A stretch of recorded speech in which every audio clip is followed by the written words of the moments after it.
Pemirsa, menjelang Hari Raya Kurban, peternak diminta untuk mewaspadai penularan penyakit PMK dan ngorok pada hewan kurban.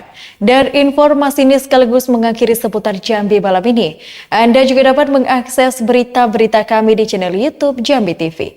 Mewakili tim redaksi yang bertugas, saya Zelitawati pamit undur diri. Wassalamualaikum warahmatullahi wabarakatuh. Jambi TV, kebanggaan kita.